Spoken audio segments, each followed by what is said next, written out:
Hello guys, welcome back to our channel. This is David from WEAREGROWTHHACK, and today I have here my good friend Ralph. Welcome Ralph, how you doing? Hi, I'm Ralph. I'm the founder of Silverlight, a special type of hiking socks, and yeah, glad to be here. And Thanks let's for talk being here. about business.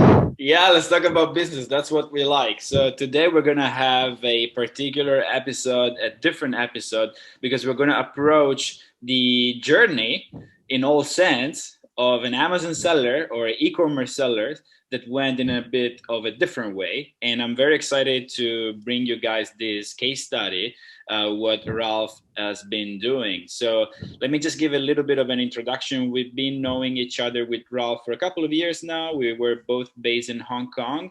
We had our companies in Hong Kong. We are cooperating with Amazon Service, agency for Amazon sellers. And Ralph is fully dedicated right now to developing his hiking socks brand. That when I heard it the first time, I was like, wow, this is amazing. I never heard anyone selling this kind of products, not even just on Amazon, anywhere else. So yeah, Ralph, you can tell us about your journey. How did you end up in Asia first, and then how did you end up with this idea of selling hiking socks? Yeah, so I've been in Asia since about 6 years. I first went to the Philippines, and I got actually started as a freelancer. So the first thing I did was like writing Amazon listings, and eventually I ended up growing that into an agency. That's Amazon Services. And then at some point, after I saved a little bit of money, I started my own brand, selling on Amazon as well, and eventually became the biggest seller in a small niche. And that business I sold about like 2 years later after I started it, and eventually used that those funds to start a new brand, which is the one I'm running right now, Silverlight. And basically, it's a product I developed from scratch. There's nothing really like it on the market right now. It has a lot of like specialties that other hiking socks don't really have. So I think it's probably the best sock on the market to prevent blisters, and it also prevents odor by using silver yarns. So that's basically been my journey, like from going from running an agency next to starting an Amazon business, and eventually now I'm using WooCommerce to sell my socks. So I have my own That's store, great. my own website, and all my sales come Yeah, from there. that's amazing. So tell us, how did you have this idea? A question that I get all the time is this: do you need to be passionate about the product that you're selling? What is your take on this? How does the passion and the knowledge about your actual product influences your achievement of good sales or good business, let's say, when it comes to e-commerce? I mean, I think it kind of matters for your own motivation in some sense. But in the beginning, I mean, everything goes, I think. Like if it's like your first business and you're just trying to make money, I think that's totally fine. And just go with whatever you think you can make it work. Eventually, if you have some level of success, I think it makes sense to start a business where that you like want to run for long term, and eventually like maybe grow in a bigger company. Or like I think if you have like just start a project you don't really care about, maybe at some point we want to exit it. Yeah. I think that kind of makes sense. But yeah, I think so. Like if you it usually like not everyone can start a passion business, I think. It usually like I mean sometimes it takes longer to make it work, and usually these markets are more competitive, which is something to consider. So I think in the beginning I would um, just look at the data and see like what might be good and what might work. And once you're able to also like I think it helps if you have some experience before, and then eventually transition into like trying to make a passion project work after you already created some cash flow or something like Yeah. that. Let's take a step back. What was the first product, the first business you actually launched on Amazon that was successful? You said that you were able to exit or to get some profit and to start the next one. What was the first about? What kind of niche product did you find, and how did you become number one? Maybe you were the only one. So it was like a product called a collar extender, which is like something you can like in dress shirts for men is something you add into the collar, and then it extends, it makes it a little bit wider. So for example, like if your neck doesn't really fit well into your shirt. And yeah, like when I started it, it was a very small niche.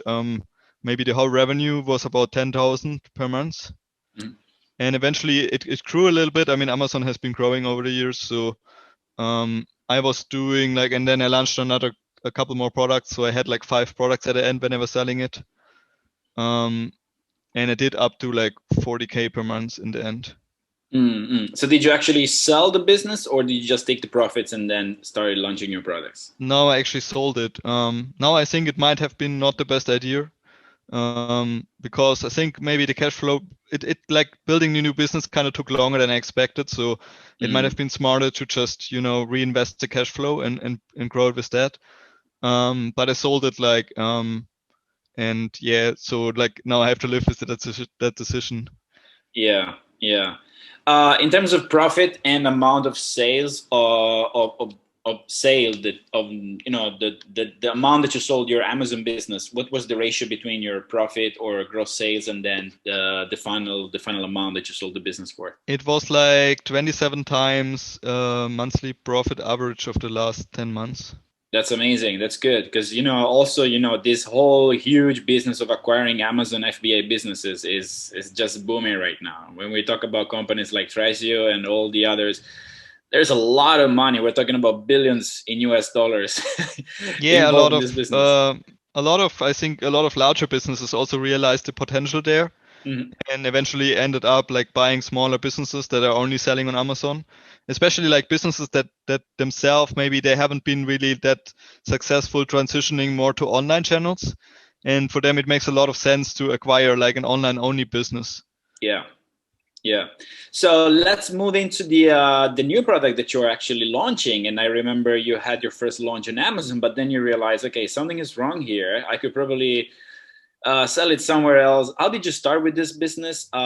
Did you have this kind of passion for hiking? Did you want to actually fill a gap, or fill a problem, solve a problem for users? Yeah, so basically, yeah, I've always loved hiking, and I thought this is something I'm kind of passionate about, and I want to do something. And I also had problems with socks. So when I was like hiking for longer hikes, like whole day or something, I always got blisters before. And I was like looking into ways how I can solve this problem. And eventually, since I had some experience like with manufacturing and so on, so I thought there might be something I can make a difference and actually make a better product. And I came up with this like concept, basically having 2 layers. The inner layer has silver and merino wool, and it wicks moisture away from your feet. And then on the outer layer, it's basically like spandex and nylon, which is like compression, and so it keeps like the whole sock very like snug to your feet, so it doesn't move at all. And I think this works really well to prevent blisters. Yeah, yeah. Actually, so a video that we will link down below where there is a full review of your socks, of your products, made by an actual hiker. I think is doing this full time. It's just hiking a lot, and his channel is really nice, and is Yeah. really talking so well about your product because you actually go to solve this problem that the users have, and there was no product before in the market able to solve this product. So the question is here, why it didn't work on Amazon? Why? I mean, you solved the problem. The socks I actually never sold on Amazon before. Okay. But I just didn't want to launch it there in the beginning because I just thought it's not the best product suited for Amazon. Why? And the Tell reason us for why. that is basically it's like a premium product. So it's not that simple to rank compared to other products because like even hiking socks, most of them are a lot cheaper than mine Mm. just because the production price is so high. Like 5% of the socks is silver. So the silver is very expensive. It makes about 50% of the production price. Mhm. And so basically immediately, like even compared to other like premium hiking socks, the cost is like already twice as much. Mm. And so it's not easy to make it work on Amazon from a margin perspective because Amazon also takes a lot of like fees and so on. So it's more difficult to make it work from that sense, and also it's more difficult to rank it because like you're trying to compete against all the other products that are like a lower price. Yeah. And in order to even like have people check out the listing, like you only have the title and the image, and it's like if your price is already higher, your click-through rate will be lower. So it's not that simple to compete. Yeah, yeah. I think we're actually passing through a lot of, details of selling on Amazon. I would say, especially in this channel, we don't want only to praise Amazon. Sometimes when people interview me or ask me, they say, okay, don't praise just Amazon. Don't convince us to just sell on Amazon. I said, that's not my job. My job is to help you sell on Amazon, but also to help you, understand that you have some opportunities completely outside of Amazon. So in other channels, like for example, Walmart or having your own website. So tell us, how is your sales funnel structure right now? So basically, I have a WooCommerce site. It's similar, like it's a store system based on WordPress, comparable to Shopify. I chose that one because it's a little bit more customizable than Shopify. And since I have like a developer who can help me out with like making changes, I can like customize it more. And so there are some special things I wanted, like with the checkout and so on, that wasn't really possible with Shopify. So I chose WooCommerce. And yeah, so basically, I've set up the website. It's just a general e-commerce website, but it has only like one store page. And there's also like a lot of more information about the company, a little bit like about the materials Yeah. and so on, what else we're doing. For example, like as a company, we plant one tree for every pair that is sold. Some information about that, for example. Yeah. Some other projects. And then, so you have the store page, and then basically it's just a normal e-commerce checkout. That's great. Can you tell us some numbers? When did you actually start? When did you launch your WooCommerce website? And how's your sales journey, So going? it was basically in the beginning of January from last year. Mm-hmm. So it's been live basically like a little A bit more year. than a year now. And yeah, the first 2 months already, it started pretty well. I've been mainly using Facebook ads to drive traffic to it. And then like COVID hit and it was a bit of a problem for a while. Yeah. Basically, like my Facebook ads weren't really working anymore. So I had to turn them off. And for like 2 months, basically, we've tried to restart them a couple times, but it never really worked out. So my revenue went 90% down compared to February, which was the best month then at the time. And then eventually I was like doing a little bit, increasing a little bit again, and it was stabilizing around like 10K per month in revenue, Mm-hmm. Mm-hmm. which is doing okay for like in the middle of a pandemic, I think. Yeah. And also since it was like a very new business. So, and then now, like since December, it's been really going up. I've also launched an affiliate program in the last half of last year. And so I was able to, for example, to get Chase. He's like this influencer that you talked about Mm-hmm. earlier.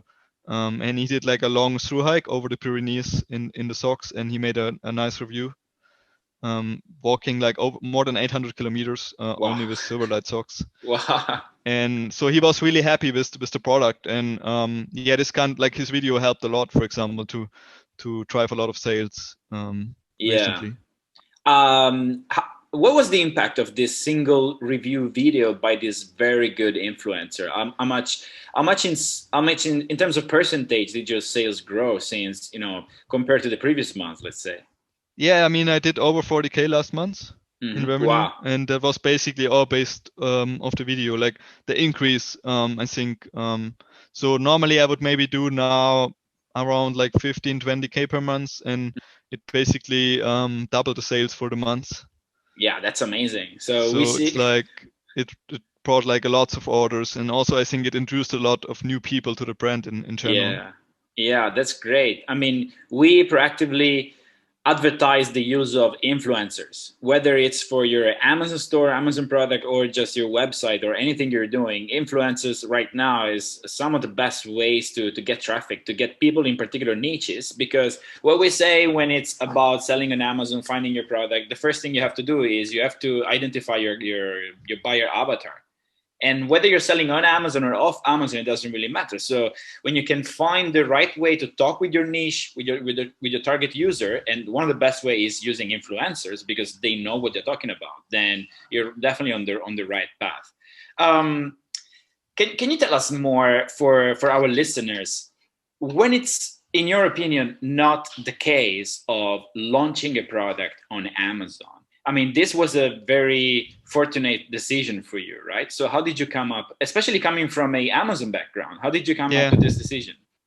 Well, I just thought, I mean, first was like the price point, and then the product is not easy to understand. You need like a bit of content around it. And I think on Amazon, like Amazon listings are pretty, they have a certain format, and you don't really have too much freedom in terms of like adding a video, adding a lot more content, adding a lot of images that explain the product really well. And Amazon in that regard is a little bit limited. And secondly, first, in order to actually have people check that out, you have to rank in the first place, right? Yeah, And that is quite difficult if you have like a product that is above like 20, 30, 40% above the market price. yeah, And so basically, I mean, if you're not hiking socks, I think is a category, but you're also like competing channel sock category and like people for keywords, of course, because like all these keywords that have to do with like socks, and they are all very competitive compared like with a lot socks that are a lot cheaper than what I'm selling. So it's just very difficult to get into those categories, and also these products they have a lot of reviews. So what I'm thinking is like first build the brand outside of Amazon, and eventually once I have like a solid customer base and I actually have people already searching on Amazon for my brand, yeah, um, and then I can use that customer base to also like when you then launch, then buy the product, provide reviews, and so on. Then it's a lot more like solid basis in order to like rank in the beginning, and also you already have those organic searches that yeah. bring in some people onto your listing. Yeah, that would be interesting if sometime you log in into your Seller Central and by chance you find, the name of your brand already on brand analytics. It means that people are looking for that, right? Yeah, exactly. I mean, that's what I'm expecting. So, I mean, at some point, I'm certainly going to launch on Amazon. There's also another challenge that is specifically I have with socks is the packing. So, Mhm. because my warehouse basically what they do is like if someone orders a 3-pack, they take on like three packs of socks and put them together in a package and send it out to the customer. And Amazon doesn't really do that. So, Yeah, in order for like sell a 3-pack, I actually need to pack them together. yeah, And since right now, I mean, it's a very small company and I don't really have like the order quantities to, have like all the SKUs like with 3-packs and 5-packs. It doesn't really make sense for me at those order quantities to send in like create those additional SKUs with like different quantities. And yeah. that was also one of the main reasons why I didn't want to launch on Amazon right away, just because it wouldn't be feasible to order that many products and create that many variations with different quantities. Yeah, I think actually the kind of information that you're giving right now is so useful. There is so much value here because in our space, I mean, we are also, together Amazon consultants. We've been doing this for long, so we constantly hear only about Amazon. But I am the first person to say a real entrepreneur identifies when it's the time to, stick within a business or change business or diversify. And this is one of the golden rules. Do not put all of your eggs into the same basket. And depending on your product, depending on your niche and on the size of your company, on the kind of variations you want to launch, on the price of the product, the material, because it's definitely harder, way harder to sell something that is so expensive that contains real silver within the product and to rank it on Amazon, you might be just wasting your money and your time there. So it definitely makes sense to look into different approaches to e-commerce, to selling products online, because this is eventually what we're doing here. Yeah, I mean, for me, like, since I was like an Amazon consultant myself and I know Amazon system pretty well, how everything works, I just knew like it wouldn't be that easy to make it work. And um, yeah, like it makes more sense for me to launch it on my own store. And I actually did first an Indiegogo campaign last year. Mhm. So I just like try to get a lot of customer feedback and so on. Really develop the product to the level where it's at, so people are really happy about it. And yeah, I think it kind of makes sense. I mean, I know like as long as I have a good product, it's gonna be fine long term if I launch my own store. And I've seen like also from other bigger brands eventually that launched off Amazon and eventually transitioned to Amazon, that it kind of can work better like that way. Yeah, yeah. I actually remember seeing a few case studies of sellers actually launching off Amazon, building their own audience, building their own, niche, who know already their products, and then eventually launching on Amazon. And sometimes even removing the product from Amazon because they want to create this kind of exclusivity for the product. Like you can't even find it on Amazon. You can only find it on the website. And of course, the fees of Amazon, we always remember that they are not super cheap right now. So definitely keep in mind you have different options, different alternatives. Once again, we're not preaching Amazon only here. We are preaching making money, making business online here. Is that correct? Yeah. So, what would be your suggestion for people who are just starting out and they want to launch a new product? How can they find this new product? They would go, probably most of our listeners, they would just go buy a course for how to launch new products in Amazon, or buying a tool for doing their product research. What is your take on that? What is your best suggestion for people who are just starting out? I mean, in the beginning, like it doesn't really make too much sense to invest too much money into it. I think um, it's good to like have some sort of like low cost approach if you start like something completely new. And yeah, like it just your funds will go further, and you should just try find like a less competitive niche. I think it's much better if you can become the biggest seller in a small niche than trying to compete with everyone in a bigger niche.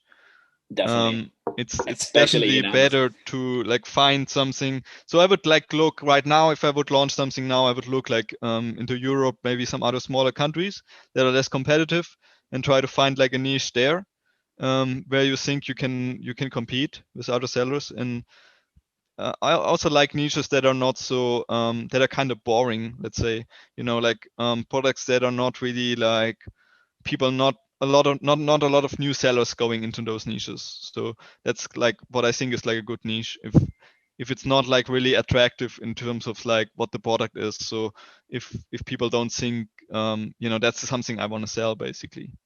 If like Yeah, tons of people think like, okay, that's like something I'm passionate about, I think for Amazon these niches are already very competitive, yeah, and so it doesn't really make too much sense to get into those.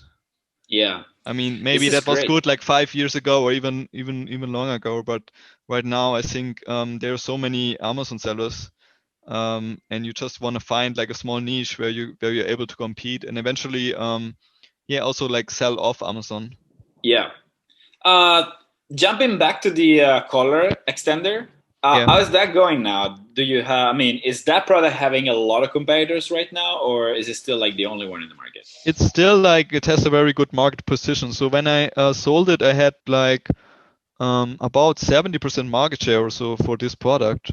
So there were like a bunch of others around, but basically I was getting almost all the sales, and I was having like a very stable position. So I was like organic ranking was like all on the top for the major keywords, and the same for like PPC. Like so I had a very low PPC cost compared to others, just because I had like such a high click-through rate, Hmm. and I had also like an insane conversion rate on Yeah, that product. I mean, it was a very low price product, but my conversion rate sometimes reached like 40-50%.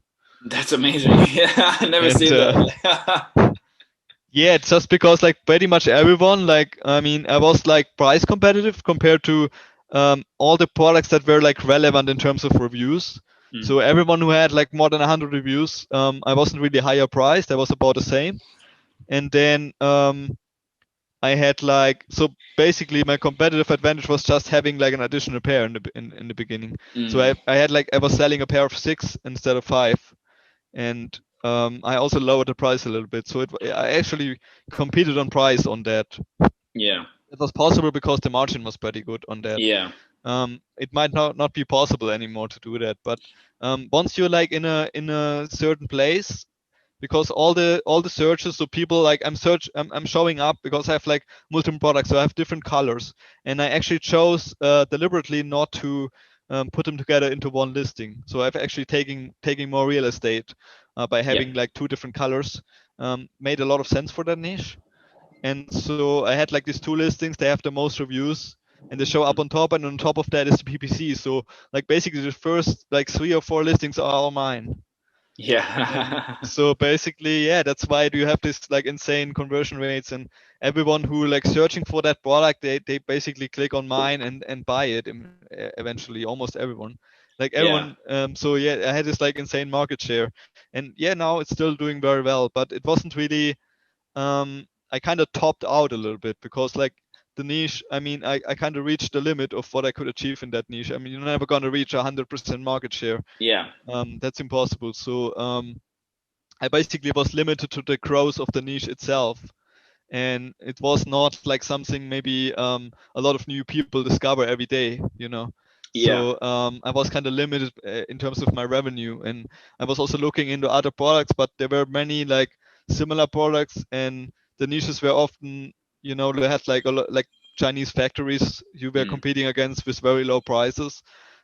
Prices so low that if I would buy the same product and ship it to the US, I would already like be more expensive than what they charge Yeah. for it. Yeah. So yeah, it didn't seem so easy to expand on the brand and add more products to it. Yeah. Definitely. So this definitely makes sense, and I like your approach. You know, because you've been on the space for long. I mean, this is what we do. Once again, when is the right time to sell on Amazon or to start selling off Amazon?